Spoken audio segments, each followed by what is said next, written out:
Wife blurted out that this was all a mistake, she was sorry for everything, and she couldn't live without me. Hello everyone, welcome to my channel Ara Zone Stories. Today we have a complete story with 2 updates, where this husband did a great job when he found her wife's affair. He didn't showed her no sympathy and went straight to divorce process. Let's see how this story ended. My wife Wendy and I met through friends 7 years ago. We dated for 2 years and have been married for 5 years. I worked my tail off as an associate at my firm, putting in 60 hours a week for the first 2 years of our marriage. That effort paid off and I'm doing well professionally. Wendy was a teacher at a private school, but as soon as we got married, she quit so she could go back to school for her master's in education. And she is currently in an educational doctoral program while working part-time. This was a bit of financial strain since I wanted to pay off my student loans as quickly as possible, but we managed. My wife had an old laptop that she was using when we started dating. I found it in a box in a closet. She said it crashed and wouldn't work any longer. I plugged it in, tried to turn it on. Nothing. When we met, Wendy took pictures of everything, primarily selfies of her with others, knowing that she must have had some pictures of us from that time. I yanked the hard drive and looked at it. It seemed okay. The problem must have been somewhere else, wanting to surprise her with pictures of when we first started dating. I waited until she left to go visit her sister before I plugged it into a serial advanced technology attachment cable connector to my PC. There were pictures there, plenty of pictures. Some were of us on dates, laughing, smiling. They brought back some good memories, but there were also others of her with different people. One person in particular I remembered. His name was Bob, and Wendy had dated him before me. There were lots of pictures of her and Bob. I wanted to grab only our pictures, so I thought the easiest way would be to organize them by date, figuring the latest pictures would be of only us. But when I clicked them by date, a lot of her pictures with Bob were jumbled up with pictures of us. I began to open the pictures one by one, and noticed that in a few of her pictures with Bob, where they were cuddling and caressing, she was wearing a necklace that I had given her as a birthday present in the 2nd year we were dating. I had to borrow the money from my brother to buy it. I looked at the dates on the pictures, and a pattern emerged. On the days and weekends when school required my undivided attention, the times when she went to her mother's house or her sister's house to give me peace and quiet, she was meeting up with Bob behind my back. I was furious. It felt like fire ants were chewing on my brain, my heart, in my guts. I wanted to punch through the walls, but then something snapped and I went numb. I began to see and think in very cold, analytical terms. I copied all of her pics, all of them, not just those I'd seen, to a flash drive. I packed a bag, grabbed some suits, took the thumb drive, and went to stay with my brother across town. I left her laptop hard drive plugged into my PC with a picture of her caressing Bob on the monitor. The only note I left behind was a sticky note with an arrow on it pointing to the necklace. Wendy tried to call me from her mother's house, if that's where she really was, but I didn't answer. It wasn't until a few hours later, after she presumably got back to our apartment and saw the picture on the monitor, that she blew up my phone with voicemails and texts. I ignored them all. I've already met with another associate who works in the family law department about separation and divorce. We have no children or real property, since a lot of our money went to paying off my loans and for her tuition. My firm circled the wagons around me, so her calls go to voicemail. She's not allowed onto the property. Security already turned her away. Wendy tracked me down at my brother's house, but he made it clear to her on the phone that if she tries to come over, he'll set his Dobermans on her. He told me she was screaming, sobbing, and begging on the phone. It didn't make me sad or happy or anything. I felt nothing. My marriage is over. I've accepted that. But it's been 2 days and I still feel nothing. No pain, no anger, nothing. How is it possible that I have no more feelings for her, no desire to ever see her again, no desire to reconcile? Now that I'm alone with my thoughts, feeling this nothing for her scares me. Is this going to last? Am I still in shock? Am I permanently broken? The upside is that I've never seen clearer solutions in my cases.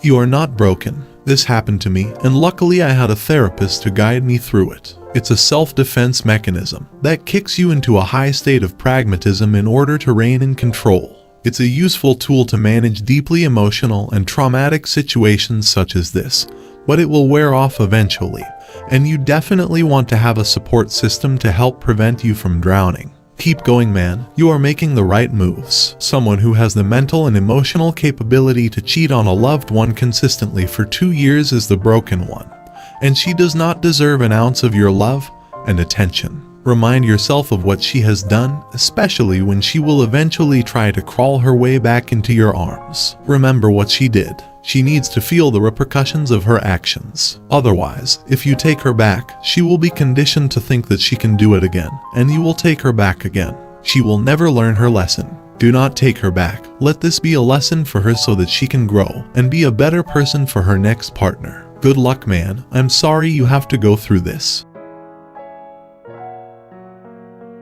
First, let me thank everyone for your replies. I'm overwhelmed by the positive responses, and I want to thank everyone who's experienced the same numbness for sharing with me. It helps to know that it's a normal response. I'll look into individual counseling in the near future. The associate at my firm handling my case, let's call her Gail, reviewed the other pictures on the flash drive and found quite a few where Wendy is cuddling Bob, and the engagement ring I gave her is easily discernible. When I was told this, I didn't feel any pain or anger, only elation. I smiled. Oddly enough, I asked Gail why this awful news made me happy. She said that it's because it vindicates every action I've taken since I left. I've been no contact with Wendy, and all communications have been through Gail, except for her family and friends who mistakenly think my brother and his wife will be a sympathetic ear. They're not. Gail's already prepared a separation agreement and scheduled a meeting with Wendy on Thursday afternoon. Gail made it clear to Wendy that if she isn't represented by counsel, then I won't be attending.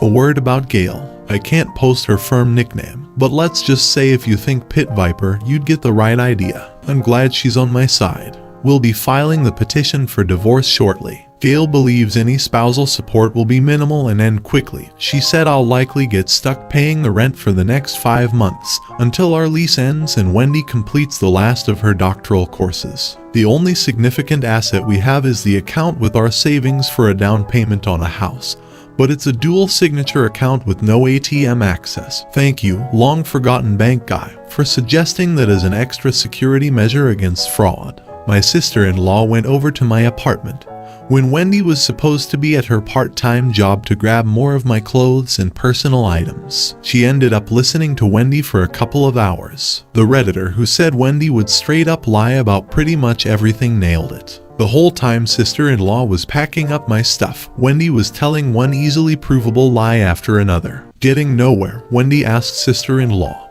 "Isn't there a guy in your background that just gets inside your head, and you can't say no?" So, I guess that's my answer to why she cheated. Bob is a Jedi and Wendy is weak-minded. By the way, sister-in-law did answer her question. Yes, I married him. Spending time with my brother's family has kept me from feeling isolated. My nephews are crushing me in video game, and I'm enjoying every second of it. Work's going great, and the partner who oversees my department stopped by to tell me that he's really proud of how I haven't let this personal issue negatively affect my work. Well, that's it for now. Thank you to everyone that replied with supportive posts. I can't explain how much it helps to know I'm not the only one to go through something like this, or the apathy I feel toward my ex-wife.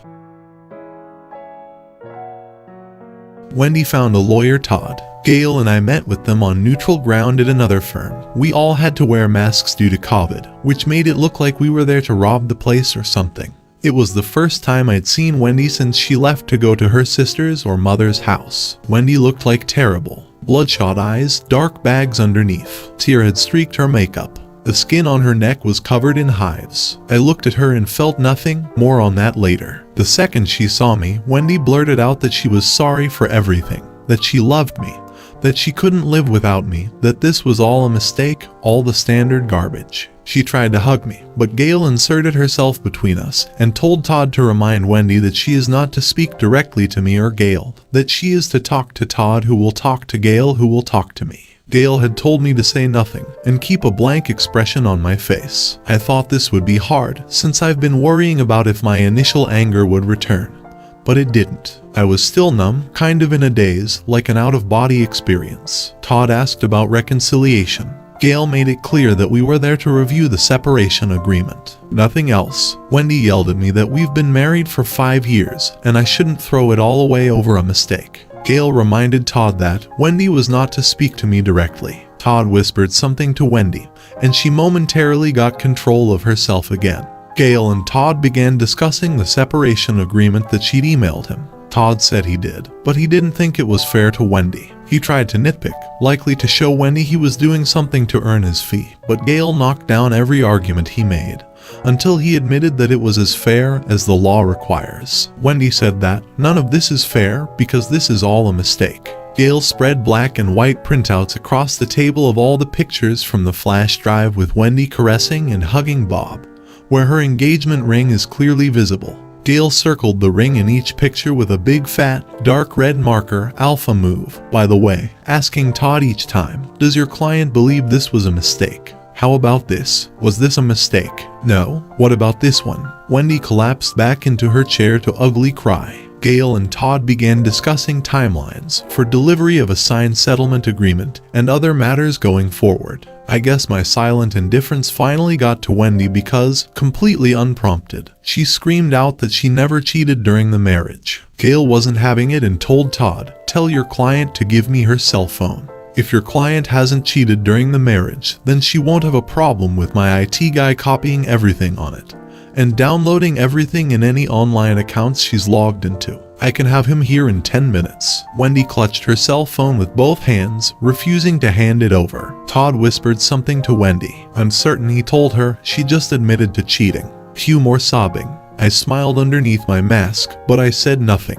At this point, I felt sorry for Todd. Call it professional empathy. I've been in his shoes before. You know you've got a loser case with a loser client. The other attorney is 1982 to 1986 Wayne Gretzky, and you're a second-string high school goalie with a slow glove hand. Basically, you just want the beating to end. When the meeting was over, I left without saying a word to Wendy. What's the use? Every word out of her mouth is going to be a lie. Gail received the signed separation agreement yesterday afternoon. I thought I'd be on the hook for the rent until June, if only to protect my own credit. But instead we're going to equally divide the home down payment savings account. This was the carrot to get Wendy to sign the separation agreement so quickly. Wendy will pay the rent herself starting this month, along with all utilities, etc. Between housing costs and her school costs, she'll have a little money left over, enough to move to a new place. Apparently, Wendy thinks this was a win for her, but it's a tactical move that eliminates the one significant asset we had.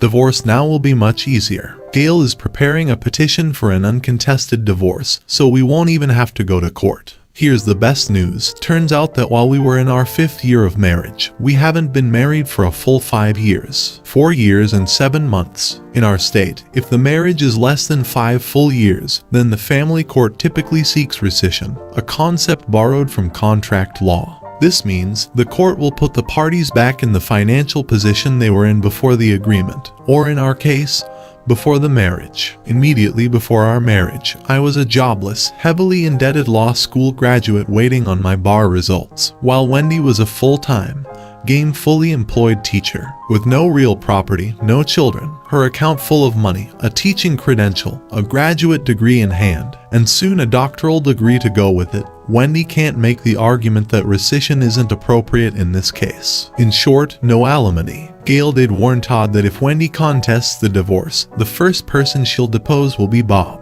Todd replied that Wendy agreed not to contest the divorce. If all goes well, 3 months from now, I will be putting this sad chapter of my life behind me. I still feeling nothing for Wendy, but that no longer scares me. The Redditor who said it was because the Wendy I dated and married never existed was right. You, sir, are wise. The Wendy I dated, fell in love with, and married never existed. The person who cheated on me and lied to me is a stranger. Our entire relationship was all a lie, an elaborate Plan B illusion that benefited her at my expense. I think my mindset also has to do with my first real job between college and law school, when I worked in commission sales. There was a phrase drilled into our heads: you have to get through a lot of no's to get one yes.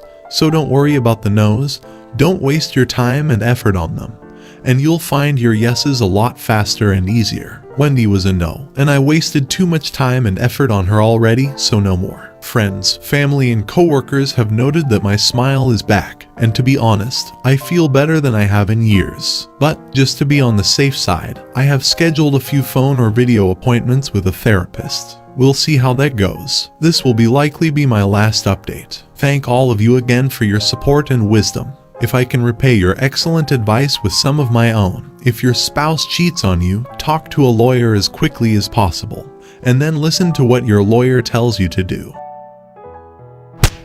I'm congratulating him on achieving apathy toward his ex-wife. That is the state of being to aim for when ditching a cheater. It appears that he is the anti-manipulation Jedi Master. He did a great move and good riddance to her.